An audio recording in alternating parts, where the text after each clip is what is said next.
aí, pessoal, bora falar sobre como dar um boost na nossa memória? A gente vai mergulhar na ciência para entender como aprender de um jeito que a informação grude na cabeça e não saia mais.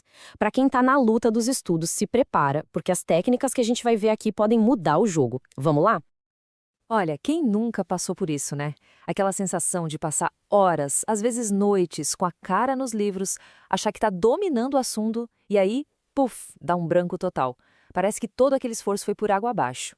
Mas calma, a boa notícia é que a culpa não é sua. Isso é um processo super natural do nosso cérebro. E para a gente entender por que isso acontece, a gente precisa voltar um pouquinho no tempo e conhecer o cara que, basicamente, mapeou o nosso esquecimento. O nome dele era Hermann Ebbinghaus, um verdadeiro pioneiro. Sabe, em vez de só ficar na teoria sobre a memória, ele decidiu medir o negócio, na prática. E o mais curioso é que ele usou ele mesmo como cobaia. Ele passava horas memorizando listas e mais listas de sílabas completamente sem sentido, tipo GAC, VUT, LOD. E o resultado de toda essa autoexperimentação maluca foi parar nesse livro, que foi, assim, revolucionário. Foi aqui que ele mostrou para o mundo um conceito que mudou completamente a forma como a gente entende o aprendizado até hoje. Ele deu um nome de curva do esquecimento. A ideia central é que o nosso cérebro, se a gente não fizer nada a respeito, começa a jogar fora as informações novas de um jeito bem previsível e, o pior, muito, mas muito rápido. E o que choca nesse gráfico é exatamente a velocidade com que a gente esquece. Dá uma olhada nessa queda vertiginosa. Em questão de poucas horas, uma boa parte do que foi estudado já pode ter desaparecido. Em um dia, então, quase tudo já era. É por isso que aquela tática de virar à noite estudando antes da prova não funciona de verdade para o longo prazo. Mas olha que legal. Se o esquecimento segue um padrão, uma curva previsível, isso quer dizer que a gente pode interferir nesse padrão. E a ciência nos deu uma ferramenta poderosíssima para fazer exatamente isso. O nome dessa técnica é repetição espaçada. A lógica é o oposto de reler a mesma coisa 20 vezes seguidas. Sabe, aquela maratona de estudos na força bruta. A estratégia aqui é bem mais inteligente. Revisar o conteúdo em intervalos de tempo que vão aumentando progressivamente. E como seria isso na vida real? É bem simples, na verdade. A gente aprende algo novo hoje, a primeira revisão acontece quase na mesma hora, a segunda, um dia depois, a próxima depois de uns dias, talvez uma semana, e por aí vai. Cada revisão funciona como um sinal para o nosso cérebro, tipo, ei, presta atenção, essa informação aqui é importante, não joga fora. E o resultado é esse aqui, olha que demais. Cada uma dessas linhas pontilhadas é uma revisão. Cada vez que a gente revisa, a curva do esquecimento é tipo resetada.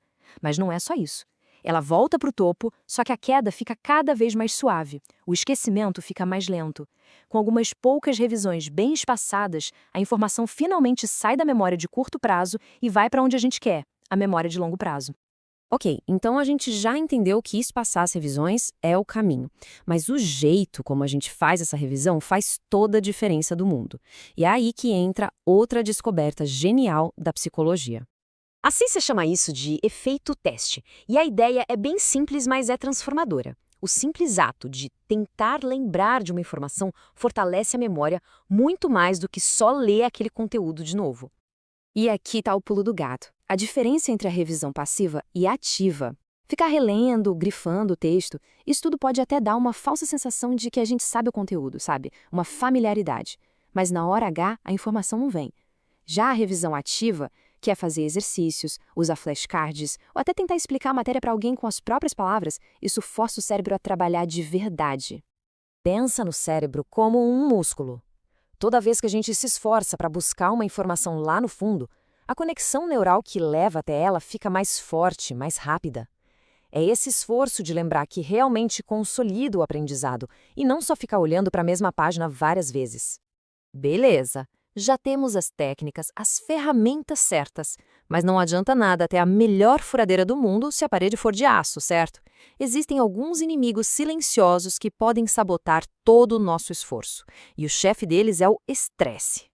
É super importante entender isso. O estresse crônico, aquele que aparece em época de provas, de muita pressão, não é só um sentimento ruim.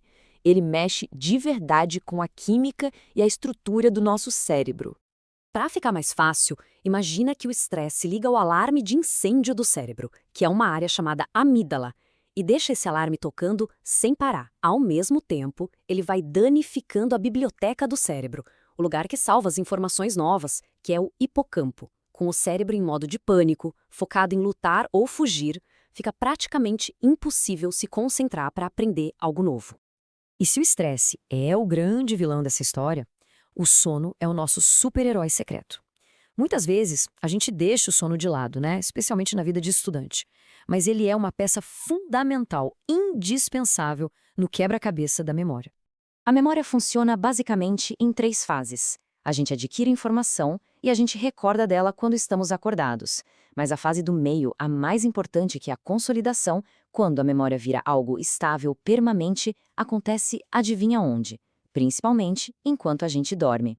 E a prova disso é impressionante. Olha só esse estudo. O grupo que tirou uma soneca depois de estudar manteve a mesma capacidade de aprender coisas novas.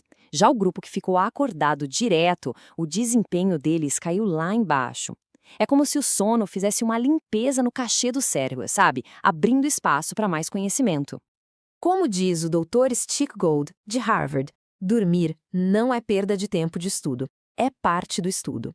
É durante o sono que o cérebro organiza tudo que a gente aprendeu, fortalece o que é importante e joga fora o que não serve. Ou seja, virar a noite estudando é dar um tiro no próprio pé. Então, a grande lição é essa. Estudar de forma inteligente não tem a ver com a quantidade de horas, mas sim com a estratégia. A fórmula é combinar a repetição espaçada com a revisão ativa, controlar o estresse e, claro, garantir uma boa noite de sono. Essa é a chave para um aprendizado que fica de verdade. E a pergunta que fica é: qual dessas ideias pode fazer a maior diferença nos seus estudos a partir de amanhã?